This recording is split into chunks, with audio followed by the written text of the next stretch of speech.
আরে দূর মিলের টাকা দে। কি আর আমি কি আপনার কাছ থেকে মিল কারখানা কিনছি নাকি মিলের টাকা চান? খাওয়ানোর টাকা দে, ওই যে গপ গপ করে যে গিলস 3 বেলা ওই টাকা দে। বুঝছি, কত লাগবে, কত টাকা? দে 5000 দে, পরের বাকিটা দিস। সমস্যা নাই, আপনি টেনশন করেন না। আমি আজকে হইতেছে একটা কাহিনী সেল হয়ে যেতেছে, কোনো প্রবলেম নাই। বিকেলের দিকে 1000-20 টাকা পাবো, আমি দিয়ে দেবো না। আপনি আপাতত চালায় না। এই এই মির্জাফর। মিয়া, আমার নাম জাফর, আপনি মির্জাফর কোন? আরে ওই হইলো। আচ্ছা তোমরা আমারে কি পাইছো? আমি কি টাকার গাছ লাগাইছি? হ্যাঁ, তাইলে তাহলে তোমরা মিলে টাকা দিবে না, কিছু করবে না, আমি সব টাকা খরচ করতেছি, এটা কোনো কথা হইলো? আমি তোমাকে পিছে খরচ করে এখন পর্যন্ত বিয়ে করতে পারলাম না। বিয়ে করার কোনো দরকার নাই। মানে বিয়ে করে যে অশান্তির মধ্যে আপনি থাকতেন, অলরেডি সেই অশান্তিতে আছেন। আমরা যে কয়জন আছি সব তো আপনার সন্তানের মতন, আপনি আমাকে বাপ। শোনেন,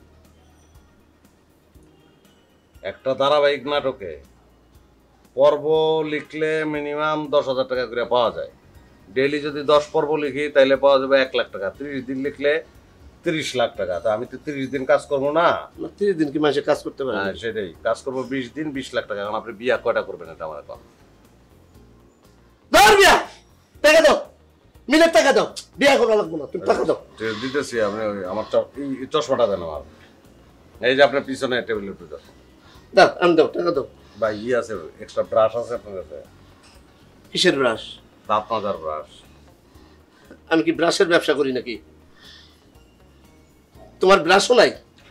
ব্রাশ আসছিল, খুঁজে পেয়েছি না। অসুবিধা না, আপনি টেনশন করেন না। কোন সময় গেছি? বিকেলের কথা গেছি তো। বিকেলবেলা আমি এই এখন ফ্রেশ হয়ে বেরিয়ে যাবো, বিকেলের দিকে আপনার আমি দিতেছি টাকা। টাকা কই বাবা বানাবা? শোনা ভাই, আমার শোনা ভাই, লোক এই এই জাফর,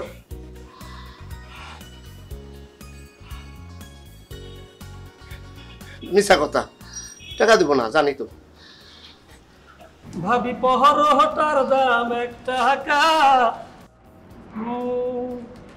ভাবি পহরটার দাম 1 টাকা, বাজার যাইয়া খাইয়া আইলাম আমি পহরটা। গান কি একটাই বরস?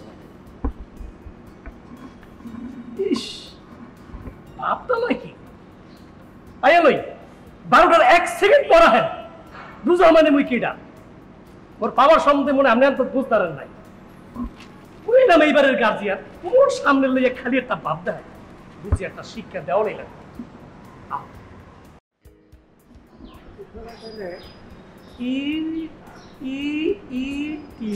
মানে ইটি রে দেই।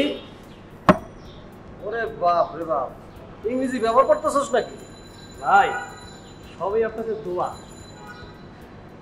ওই গান গাইতে বিদেশ যাবো তো, তাই একটু ইংরেজি পড়ার ট্রাই করতেছি। তাই নাকি? ভাই আপনি একটা গান শুনামু? বুঝছি, ওরও জাফরের ভূতে ধরছে। তাহলে শুরু করি। ভাবি পরটার। থাম থাম থাম, বুঝছি তোর গান গাওয়া লাগবে না তো, তোর গলা তো খুব ফাইন, সুন্দর তো। শোন, গান বাদ দে, এখন তুই ইংরেজি ভালো করে পড়। ইংরেজি আয়ত্ত করা তোর দরকার আছে তো। আর আমি যাইতেছি ফরেনারদের সাথে একটু মিটিং আছে, মিটিং করে আসতে আসতে হয়তো বা 12টা বাজতে পারে। এটা একটু খোলা রাখিস, ঠিক আছে? ভাই ওই রাত 12টার পর কিন্তু গেট খোলার দায়িত্বটা মোর হাতে থাকে না ভাই।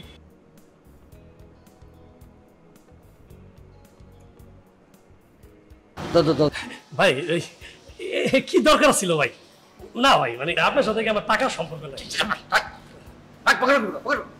ভালো করে ইংরেজি মুখস্থ কর। জানি না ভাই। নাম কি? নাম কি? মাই নেম ইজ ইকরাম।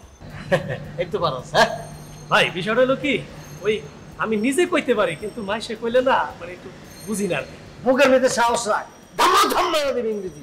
জি ভাই। পড়তে থাক।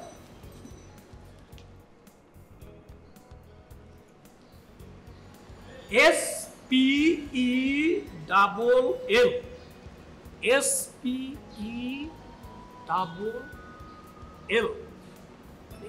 এস। দেখতেছেন না ইংরেজি পত্রিকা পড়তেছি। বিষয় কি? বিদেশ যাইয়ে গান গাইতে আছি। খালি টেলিভিশনে দেখবেন কিন্তু দরবার পারবেন না ভাই। একটা গানও নাই। ভাবি পর। থাম থাম থাম, জাফর ভাই রোগে পাইছে না? ধ্বংস হওয়ার আগে একটা ইন্স্যুরেন্স কর, তাহলে কিছু টাকা পয়সা পাবি। ফর্ম বাই করবো?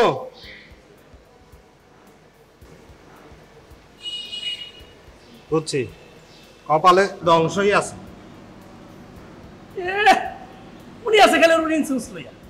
আরে মিয়া, আমার এক পাহন বিদেশে আর এক পা হইল দেশে। এই দেশের মানুষ মনে না হারবে লাফালাফি, আর উনি আছেন ওর ইন্স্যুরেন্স লইয়া।